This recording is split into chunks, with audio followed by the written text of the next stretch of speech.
Ivanka Trump gets booed, hissed at during Berlin event. The first daughter was put on the spot during her first trip abroad as a representative of America.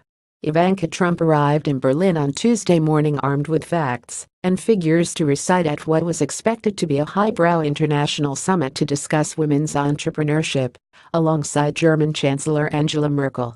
But on her first international trip as an official representative of the United States, the first daughter was put on the spot about her father's attitudes toward women, booed and hissed at by the crowd, and grilled by the moderator about what, exactly, her role is in President Donald Trump's administration. "You're the first daughter of the United States, and you're also an assistant to the president," said the moderator, Wirtschaftswoche editor-in-chief Miriam Meckel. The German audience is not that familiar with the concept of a first daughter. "I'd like to ask you, what is your role, and who are you representing? Your father as President of the United States, the American people, or your business?" It was an aggressive opening line of questioning for the first daughter, who was seated next to Christine Lagarde, the managing director of the International Monetary Fund, and one seat down from Merkel. Queen Maxima of the Netherlands was also a participant on the W20 summit panel, which Ivanka Trump attended at Merkel's invitation. And it appeared to put her on the spot. "Certainly not the latter," Trump said. "I'm rather unfamiliar with this role as well. It has been a little under 100 days, and it has just been a remarkable and incredible journey." She did not define what her new role as a senior White House official entailed, but said she cares very much about empowering women in the workplace, and defined her goal as enacting incremental positive change. "That is my goal.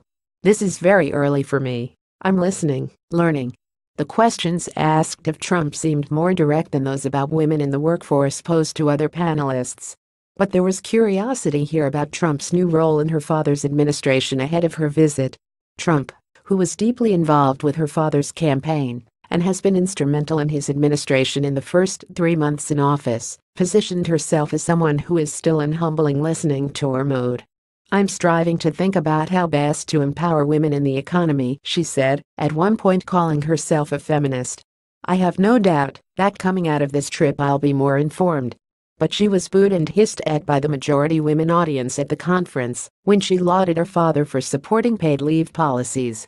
"I'm very proud of my father's advocacy," she said, calling him a tremendous champion of supporting families and enabling them to thrive. Merkel, the moderator, pushed her to address the vocal disapproval from the audience. "You hear the reaction from the audience," she said. "I need to address one more point. Some attitudes toward women your father has displayed might leave one questioning whether he's such an empowerer for women." During the campaign, more than a dozen women went public to accuse Donald Trump of sexual misconduct, unwanted advances and assault. Ivanka Trump did not comment on those accusations during the campaign, and on Tuesday she dismissed the criticism via her father's favorite enemy, the press. "I've certainly heard the criticism from the media that's been perpetuated," she said, drawing laughs from the audience. And despite being invited to attend the panel by Merkel in her role as a senior White House official, she defended her father from her vantage point of loyal daughter, a crouch familiar from when she was confronted by uncomfortable questions about her father on the campaign.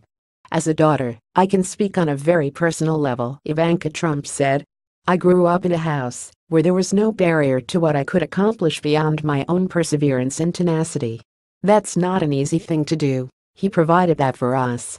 She said that her father treated her exactly the same way he treated her two brothers, who now run the family business. "There was no difference," she said. Trump also credited her father's administration for hiring women in important roles. "The team basically going through the vetting and hiring process. 6 out of 8 of those people are women," she said.